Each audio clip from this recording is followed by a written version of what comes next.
दुनिया की तमाम छोटी और बड़ी खबरों के लिए हमारे चैनल को सब्सक्राइब करना न भूलें और बेल का बटन जरूर दबाएं। आज कांग्रेस पार्टी का एक प्रतिनिधिमंडल कांग्रेस के नेताओं के साथ, हमारे विधायक दल के नेता उपनेता, दूसरे हमारे जो धारासभ्य हैं, सभी लोगों के साथ मिला और संवैधानिक प्रमुख होने के नाते गुजरात के हालात के बारे में विस्तार से उनको जानकारी दी। जिस तरह के हालात हिम्मतनगर में, खंभात में, बड़ौदा में जानबूझकर पैदा किए गए, पूरे देश में गुजरात सहित नियोजित तरीके से ये घटनाएं राजनीतिक रूप से प्रेरित होकर करवाई जा रही है। चुनाव है गुजरात में, लोगों का ध्यान महंगाई से कैसे हटाएं, लोगों का ध्यान बेरोजगारी से कैसे हटाएं, लोगों का ध्यान पेपर फूटने से कैसे हटाएं, बाकी जो समस्याएं हैं उन समस्याओं से ध्यान हटा के, ये एक भारतीय जनता पार्टी की फितरत हो गई है। हमने एक वीडियो दिया वहां पे पेन ड्राइव के अंदर, पुलिस का डीवाईएसपी महिलाओं पे पत्थर फेंक रहा है। ये स्टेट स्पॉन्सर्ड दंगे हैं और इससे ज्यादा लोकतंत्र का कोई दुर्भाग्य नहीं हो सकता कि आप प्रोवोकिंग सेंस में, हम जानते हैं भगवान मर्यादा पुरुषोत्तम राम, हम भी हिंदू हैं, हमारा धर्म ये थोड़ी कहता है कि हम दूसरे धर्म की को आग करें। हमारा धर्म हमें ये सिखाता है कि हम दूसरे धर्म का आदर करें। लेकिन ये जो भारतीय जनता पार्टी की आदत बन गई है, जब भी किसी प्रदेश में चुनाव आएगा, इस तरह का सांप्रदायिक तनाव नियोजित तरीके से वो पैदा करेंगे और वही हालात यहाँ हो रही है। एक व्यक्ति की जान चलेगी, पूरे गुजरात में आग लगा के, और ये चुनाव जीतना चाहते हैं। हम लोकतंत्र में जी रहे हैं, अभिव्यक्ति की स्वतंत्रता हमारा अधिकार है संवैधानिक। हमारे एक विधायक साथी जो दलित समुदाय चाहते हैं, जिग्नेश मेवाणी जी, उन्होंने एक ही तो ट्वीट किया कि अगर आप यहाँ आए हो तो जिन लोगों के नुकसान हुआ है उनसे मिल लो, भाईचारे का पैगाम दे दो। देश के प्रधानमंत्री से अगर ये अपील करना कि आप गुजरात में आए हो, यहाँ अमन और चैन की अपील कर दो, भाईचारे की अपील कर दो, सद्भाव की अपील कर दो, ये तो गुनाह नहीं है। और फिर षड्यंत्र की पुकारी, गुजरात पड़ी हुई, यही मुकदमा दर्ज करने थे अगर कोई अपराध हुआ तो। ये नियोजित तरीके से आसाम में जाके एफआईआर दर्ज कराना, जहां बीजेपी की सरकार है, और आधी रात को किसी विधायक को सर्किट हाउस से उठाना। कायदा तो ये कहता है विधानसभा के अध्यक्ष को सूचना देनी चाहिए, विधानसभा के सचिव को सूचना देनी चाहिए और उसके बाद में कोई कार्रवाई हो।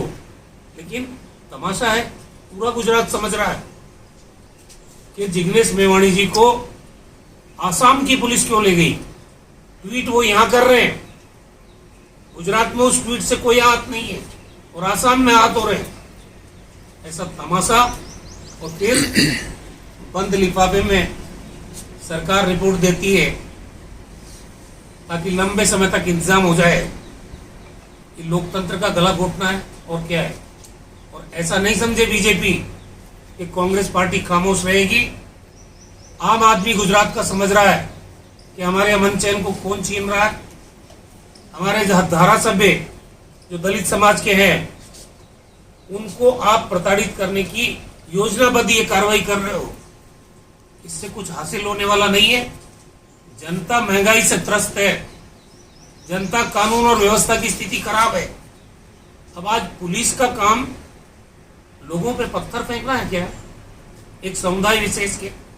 ऐसा तो देश में कहीं नहीं हो रहा है।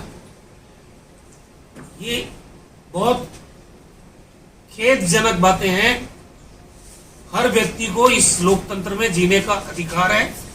जो शांतिपूर्वक अपने घर पे बैठा है उसको आप प्रोवोक करके और दहशत का वातावरण पैदा करना चाहते हो, इससे बड़ा दुर्भाग्यपूर्ण बात कोई नहीं हो सकती।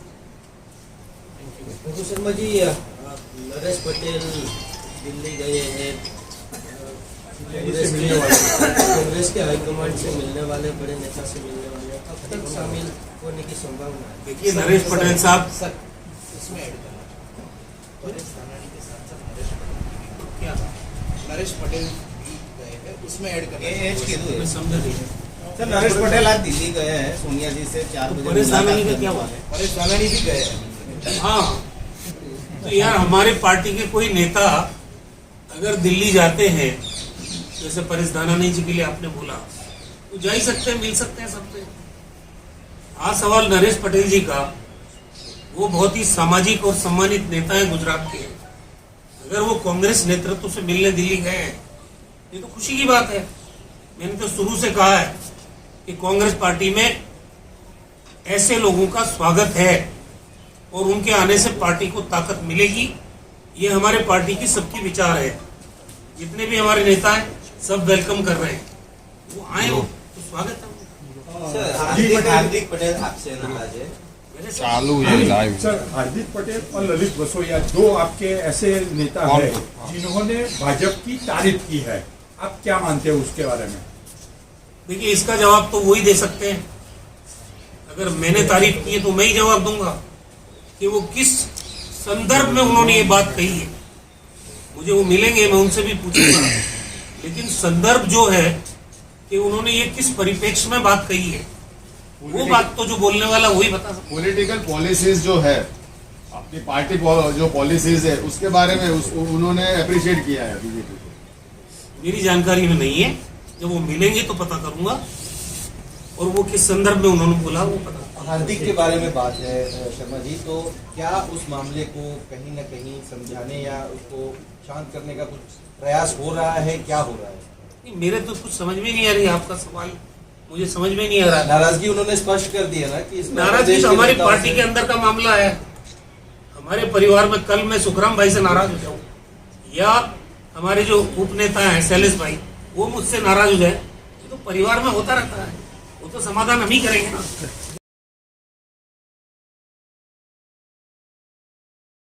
आप देख रहे हैं देश लाइव, देश की आवाज।